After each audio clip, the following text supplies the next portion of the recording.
Now, without seeking to sound alarmist, there are so many things that can go wrong with the human voice. More often than not, vocal issues are functional. That is, there can be problems with breath flow, tension and vocal tract shaping. Occasionally, however, singers and professional voice users such as call centre workers and classroom teachers can experience a disturbance in the voice known as a vocal pathology. Today, we are going to discuss one such voice pathology, vocal fold nodules. Sound check. Check 1, check 2. G'day, my name is Dr. Dan and I'm a contemporary singing voice specialist. Welcome to Voice Essentials, where everybody sings. Now, for some, today's topic is a scary one. Vocal fold nodules are probably the most notorious of vocal pathologies. Equally, they are among the least understood conditions in the singing community. As is often the case, poor information can lead to fear. So today, I want to dispel the fear that surrounds vocal fold nodules by describing what they are, discussing how they should be treated, and finally, I'll offer some helpful tips for those of us that have received a diagnosis of nodules. So firstly, what are nodules? Well, let's go to the textbooks for an ultra clear definition. The Dictionary for the Modern Singer defines nodules, sometimes also referred to as nodes, as a vocal pathology in which benign callus-like lesions form on the vocal folds, often as a result of prolonged vocal abuse, including poor vocal technique, yelling, harsh glottal attacks, overuse of the voice, and poor vocal hygiene. Let's take a quick look at some nodules when viewed through a laryngeoscope. The first thing we notice about the nodules is that they appear in the first third of the vocal fold and on both sides. We refer to these as bilateral nodules. We generally observe nodules in pairs because the abrasive activity that forms the nodule is mirrored on both sides of the glottis. Nodules start out as soft swellings like light bruising, but if left untreated, they harden and become callus-like. Sound check. The person who has well-established nodules will typically sound hoarse and their voice will often have an inconsistent breathy phonation. Breathe. Essentially, the nodules make it near on impossible for the vocal folds to fully and completely close, what is called adduction. And when the vocal folds can't fully adduct, they leak air, leaving the voice user with a breathy sound. Now, as you might expect, the breathiness further exacerbates the issue by drying the vocal folds out and reducing the necessary levels of lubrication required for healthy phonation.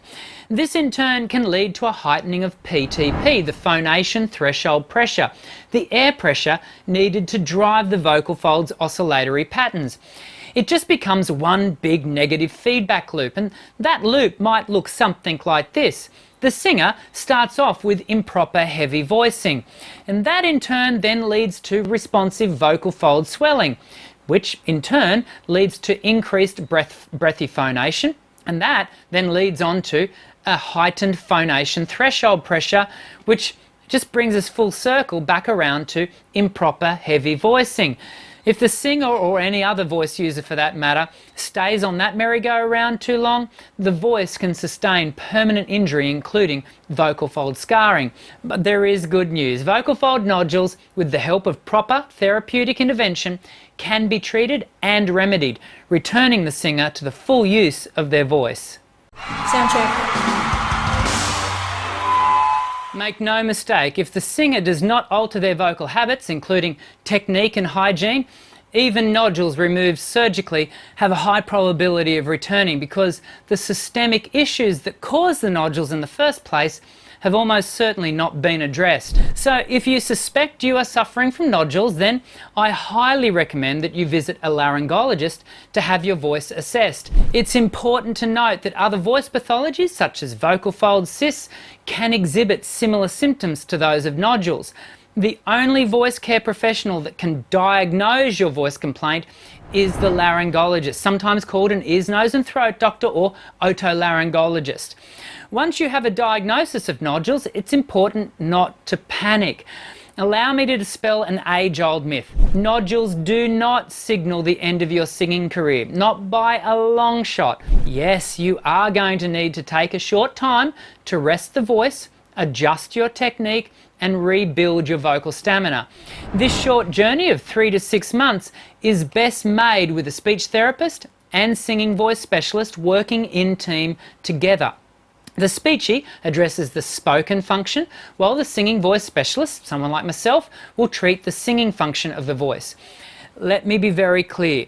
The first step when treating nodules should be voice therapy. If, after 3 months of voice therapy, there is no definite improvement, then surgery may be appropriate. Remember, if you don't address the cause, the function of the voice, the nodules are more than likely to return. I hope today's video has clarified the what, where and how of vocal nodules. Leave me any questions below and I'll do my very best to answer them. And if you're looking for some practical activities to do for a sore and hoarse voice, then I'll leave a link in the description box below. That'll take you to a couple of my other videos designed to help heal the singing voice. But for now, I'll sign off. I'm Dr. Dan. Sing well.